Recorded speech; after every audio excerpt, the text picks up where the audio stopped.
Fala galera, iniciando uma breve conversa sobre Para Além da História do Mário Liverani, tá? Lembrando que essa obra aqui, ela é uma referência no desenvolvimento da relação tribal no Antigo Israel, e ele utiliza a palavra Palestina.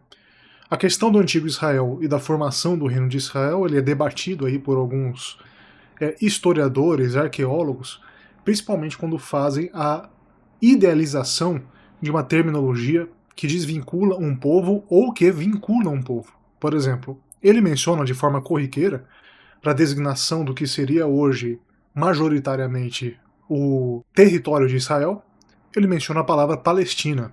Por isso, então, alguns apresentam nessa obra um viés ideológico. A questão é que, a meu ver, ele faz a vinculação de Palestina enquanto território e Palestina e Filisteia enquanto termo contido, ou seja, a Filisteia contida dentro da Palestina, sendo a Palestina, portanto, o território de unificação dos reinos que seriam aqueles descritos na formação canônica do povo de Israel. Essa formação canônica é questionada por ele, tá? Então, essa forma como ele questiona é sim debatido, apesar dele ser considerado uma autoridade, tá? Esse livro aqui é um dos melhores livros para contrapor a idealização também da formação do povo de Israel enquanto povo escolhido, tá? Por quê? Essa idealização enquanto povo escolhido, enquanto terra dada por uma divindade, por Yahvé, é utilizado também para fins políticos, para a sustentação de políticas de expansão territorial moderna, tá? Esse é um dos livros utilizados, o Mário Liverani é uma das autoridades utilizadas para tentar afastar essa idealização política moderna, atual, que faz então a vinculação de Israel enquanto povo à sua terra, excluindo, portanto, outros que estariam ali atrelados à terra de forma também justificada. A exemplo do povo filisteu, hoje o povo palestino. Então eu não vou aqui entrar na discussão, não, eu concordo ou discordo dessa posição. A discordância aqui é irrelevante. A questão é, o que está no texto, o que é trabalhado pelo autor, segue uma linha de contraposição, a exemplo de outros arqueólogos, tá? Principalmente aqueles que tentam fazer a vinculação de achados arqueólogos modernos com o descritivo bíblico, fazendo então uma literalidade entre o descritivo bíblico e a recente descoberta arqueológica. Aí você pode questionar, por exemplo, não, isso daí é um debate que não existe mais nos dias correntes. Não existe mais o debate do que seria a teoria minoritária ou majoritária dentro da arqueologia que justificaria, por exemplo, aspectos políticos de fixação de um povo na Terra. Não é verdade, tá? Vou mostrar aqui para vocês. Se vocês entrarem no canal do Inteligência Limitada, vocês vão ver esse debate aqui, esse vídeo aqui que foi colocado, que tem 3 nomes.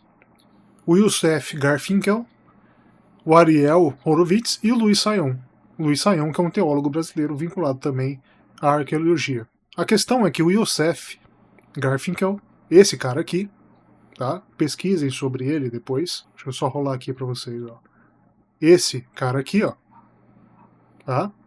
Esse cara, ele é mencionado como autoridade que fez o descobrimento de assentamentos do antigo Israel vinculados a Davi, enquanto monarquia, e ele é criticado por sua metodologia, e não somente por sua metodologia, mas também por fazer uma identificação ideológica de seu trabalho arqueológico. No caso, a ideologia dele é uma ideologia de imposição do aspecto bíblico, da idealização bíblica. Isso é combatido pelo Mário Liverani, tá? Nesse livro aqui. Vamos pegar aqui alguns trechos do livro. Um livro interessante, é muito bem trabalhado, muito bem estruturado. Ele, só para apontar aqui para vocês, já no sumário você consegue observar a primeira parte, que é uma história normal, que seria a história absolutamente definida na academia, e uma história inventada, a segunda parte, que ele faz então uma desvinculação dos patriarcas e da ocupação da terra. Ele faz essa desvinculação entre povo e enquanto posicionamento geográfico. Para ele, então, por exemplo, ele coloca aqui, vou mencionar aqui alguns dos tópicos: sobreviventes e remanescentes, a invenção dos patriarcas; sobreviventes estranhos, a invenção da conquista; Um Estado sem rei, a invenção dos juízes, a opção monárquica, a invenção do Reino Unido e assim por diante. O livro é estruturado dessa forma. Então essa parte que eu vou ler aqui para vocês faz parte da história normal, ou seja, a primeira metade do livro. Ele inicia de forma bem corriqueira com outras obras, mencionando que encarregados dos carros, página 44, escribas, mercadores podem acumular substanciosas riquezas, sobretudo sob a forma de terras a eles concedidas pelo rei. É verdade que se trata de terras dadas como concessão e não como propriedade, ligadas, portanto, ao fornecimento do serviço. Olha só que interessante. Qual o fornecimento do serviço? O escriba, pelo que foi falado em outras obras também, o escriba ele tinha vinculação quase que automática com a classe sacerdotal. Muitos sacerdotes eram escribas, apesar de nem todos os escribas serem sacerdotes. E há também um estudo que faz a vinculação do sacerdócio ao analfabetismo. Tá? O sacerdote era analfabeto porque ele recorria ao escriba e ele ditava, falava aquilo que era ouvido pela divindade. Pela divindade não, ele é ouvido através da divindade. Então a divindade falava ao sacerdote, o sacerdote ditava ao escriba e o escriba colocava no papel. Haveria então aí uma relação de confiança dupla. O escriba estaria colocando de fato o que foi falado ou de fato o sacerdote ouviu aquilo que está sendo dito. Então essa confiança teve algumas rupturas, que gerou também crises de desconfiança entre a classe escriba e a classe sacerdotal. Lembrando que quando a gente fala no aspecto bíblico, o escriba ele é pouco definido no Velho Testamento, mas sim atrelado à classe sacerdotal também enquanto classe instruída. O sacerdote então era o instruído, que fazia até às vezes de médico, né? Ele fazia a consulta médica, fazia a verificação de determinada doença e fazia também a prescrição de medicamentos ou então de certos cuidados conforme a lei vigente. Mais à frente ele fala sobre os grupos tribais. A linha do Liverani é de que o grupo tribal ele antecede, obviamente, a formação do grupo monárquico. E que quando você faz a vinculação desse grupo tribal a uma ideia de nome e de divindade, você foge então daquele aspecto primitivo, de mera organização social, e parte para a ideia da constituição do Estado. Um Estado-cidade ou um Estado-povo, só que um Estado embrionário, ou seja, você faz a formação do Estado enquanto organização também hierarquizada, verticalizada. O que ele diz aqui? Com efeito, há apenas duas menções de grupos tribais, ambas conexas à terminologia bíblica, mas não aos nomes das tribos clássicas. Uma estela de Sete, Bet-Shean, refere lutas entre grupos locais, lutas cujo cenário é a zona em torno da própria Bet-Shean, e que são apresentadas como sintoma de irremediável anarquia dos habitantes locais. A estela nomeia, além de Rabiro, o nome de Yarmut, também uma tribo de Rahan. Podemos pensar que os nomes dessa tribo se definissem como filhos de Rahan, Banu, e que tivessem como antepassado epônimo um pai de Rahan, Abu Rahan, que é o nome do patriarca Abraão. No caso, o patriarca, a forma como o autor coloca, o patriarca Abraão, ele é uma ficção criada a partir da organização tribal, que tinha então uma ordenança, uma organização e uma sucessão hereditários.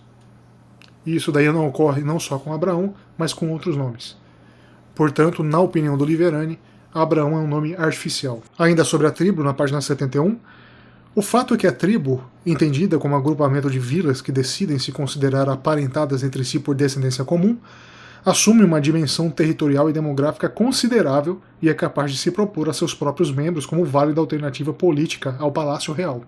Por que Palácio Real?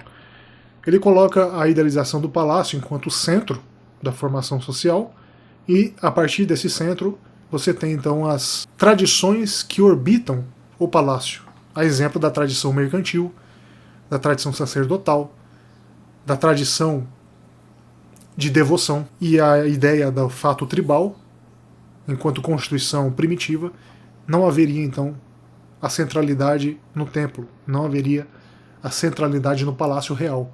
Lembrando que a exemplo da cidade da Babilônia, havia confusão entre Palácio Real e Templo, o que seria um só. Ele menciona, inclusive, que a Babilônia seria em si uma cidade-templo. E aqui ele menciona, né, o termo Palestina. O fenômeno não está limitado à Palestina. Se você fosse ler isso em outras obras, ele estaria lendo Filisteia. É bem atestado em populações aramaicas que na Síria davam vida a formações estatais de um nome indicativo, que ele menciona os nomes. O mesmo indicador está, aliás, presente na Palestina, onde veremos o estado de Judá definido como a estirpe de Davi, ou de Israel definido como a estirpe de Onri, e está presente na Transjordânia como a estirpe de Amon ou a estirpe de Rehob. Na página 93, o quadro é variado, não por acaso a situação das tribos principais corresponde muito bem à distribuição das vilas proto-israelitas, e fornece uma confirmação cruzada avaliada como positiva, mas diversas outras tribos que depois passam a fazer parte da lista canônica são ou nitidamente funcionais mais que de estirpe, como Levi, mas também Issacar e também os quenitas, ou de origem e pertença duvidosas, como Dan, ou desaparecidas tão cedo, como Simeão, que somos levados a duvidar se algum dia existiram. Claro que essa dúvida é colocada quase certeza. O autor trabalha muito com a ideia de certezas sobre a extinção de determinadas tribos ainda no seu processo de formação, que geraram então uma tradição oral que foi colocada depois no papel. Isso é criticado por outros estudiosos na obra. Ele é criticado, o Liverani, é criticado por outros estudiosos, a exemplo do Finkelstein. Depois ele faz a vinculação entre a liga tribal com a identificação étnica. E via identificação étnica, a formação então da ideia de hereditariedade. Então você tem um pai que formou o seu povo. Você é descendente desse pai. Logo, você tem as prerrogativas daquilo que foi prometido a esse pai. Você é então parte do povo fundacional que orbita esse pai e que teria então direito a determinada terra. Olha só que interessante. Você faz a vinculação da sua terra ao patriarca, e não o contrário. Logo, esse patriarca recebeu a terra de quem? De Deus. Deus deu essa terra, logo eu tenho direito a essa terra, porque essa terra foi concedida por quem? Não por uma ordenança social, não por uma arbitrariedade do rei, não. Foi concedida por Deus. Então eu teria direito a essa terra. É essa ideia que vai então destrinchar o Liverani e que faria às vezes aí também de desvinculação de um povo, né? Como que você combate, por exemplo, a ideia de que um povo está atrelado a determinada ideia por uma ordenança divina? Obviamente que se você demonstrar que não havia nada de divino quando um povo invadia determinada terra e tomava as terras de outro. Na verdade, o texto que fazia essa vinculação, esse texto era uma produção humana que fazia às vezes de justificação e também de perdão, né? O texto perdoava aquele que praticava o genocídio, provavelmente quando ele depois fazia às vezes do bom servo. Ele é um bom servo, por exemplo, de Davi. Ele é um bom servo, logo ele foi perdoado de suas transgressões. E se eu sou herdeiro de Davi, se eu sou da casa de Davi, logo eu não tenho sangue nas minhas mãos. Porque Davi, aquele, o originário, o patriarca originário, o monarca originário, Abraão enquanto patriarca, este já tinha sido perdoado pelo Deus. Então, se Deus já o perdoou, eu não tenho sangue nas minhas mãos. Olha só que interessante, né? Finalizando aqui a primeira parte do livro, na página 96 ele vai falar que, à exceção do decálogo, em geral, o honrar pai e mãe é uma tradição antiquíssima. Ele menciona aqui que observe-se que os textos sírios preferem normalmente honrar, ao passo que os mesopotâmicos preferem temer. Então, honra e medo. Temer, que no caso seria o medo respeitoso à divindade. E que a mesma diferença se encontra no texto bíblico.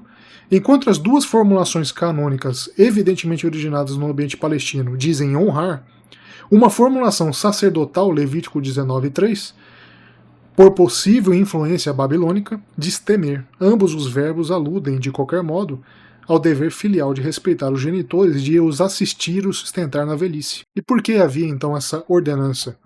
Pela manutenção da relação hierarquizada, verticalizada, mas também pela relação da hierarquia que decorria do patriarca, do monarca, daquele que instaurou a terra e que deu direito à terra. Olha só que interessante. Então, se você tinha, já naquela época, o dever de sustentar a viúva, era para manter a prole, manter a herança, manter a descendência e fazer da descendência a possuidora de determinada terra.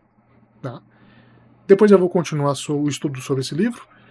Eu vou deixar o link da Amazon para compra desse livro aí para vocês verificarem. Já adianto que é um livro excelente, tá? Muito bom mesmo, não é um livro barato, mas é muito bom, ainda que você discorde. Ainda que você discorde, é um livro que te faz refletir sobre algumas situações, inclusive modernas. Tranquilo? Recomendo, tá? Grande abraço a todos, tudo de bom.